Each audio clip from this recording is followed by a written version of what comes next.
I am Edgar, King of the English, born in 943, and I reigned from 959 to 975, a time remembered as a golden age of peace and unity. My rule was not defined by conquest or war, but by a relentless pursuit of harmony, justice, and the consolidation of a fragmented kingdom. Let me take you on a journey through the years of my reign, a time when I sought to leave a legacy of stability and prosperity for my people. When I ascended the throne in 959, the kingdom was fragile, its unity threatened by internal conflicts and lingering divisions. My brother, King Eadwig, had ruled before me, but his reign was marked by strife and discord among the nobility. Upon taking the crown, I knew my first task was to strengthen the monarchy and restore order throughout the land. To achieve this, I relied on wise and loyal advisors, chief among them Dunstan, the Archbishop of Canterbury. Dunstan's intellect and devotion to the Church played a pivotal role in supporting my vision of a strong and cohesive England. From the beginning, I understood that spiritual unity was key to political stability. I championed the reform of monastic life, working closely with leaders of the Benedictine movement to revitalize monasteries across the land. These centers of learning and faith became pillars of stability, preserving culture and offering guidance to both nobles and commoners.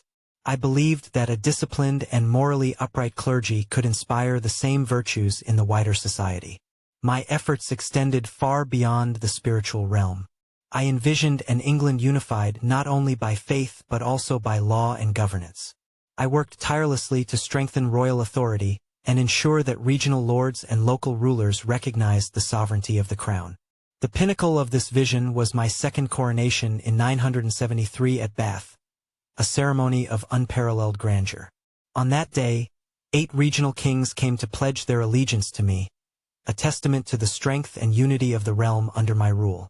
The sea, once a source of Viking invasions, became an asset under my reign.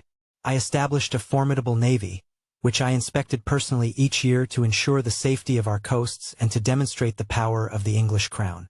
I also encouraged trade, recognizing the wealth and opportunity it brought to the kingdom. By instituting fair laws for merchants and protecting trade routes, I fostered a spirit of enterprise that strengthened ties with our neighbors and enriched our economy. My reign was not without challenges or controversies. As a ruler, I was bound to make decisions that did not please everyone. Some accused me of being too stern, while others questioned the alliances I forged. Yet I believed that true leadership required making difficult choices, always with the greater good of the kingdom in mind. My focus was unwavering, to build a stable and prosperous England where people could live without fear of war or oppression.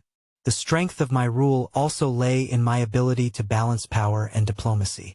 I sought not to dominate my subjects but to lead them with wisdom and fairness. I worked to uphold justice, ensuring that the laws applied equally to all. My reign, though brief, was a time of remarkable peace, allowing art, culture, and faith to flourish. When I reflect on my time as king, I feel a profound sense of pride mixed with humility. My reign laid the foundation for an England that could stand strong and united. I was not a conqueror. I was a builder. My legacy, I hope, is one of peace, renewal, and a vision of unity that transcended the divisions of the past. Now I rest in eternal peace, but my spirit remains intertwined with the land I served and loved. If you listen closely, you may still hear the echoes of my reign, whispers of an era when England, under Edgar the Peaceful, embraced peace and hope.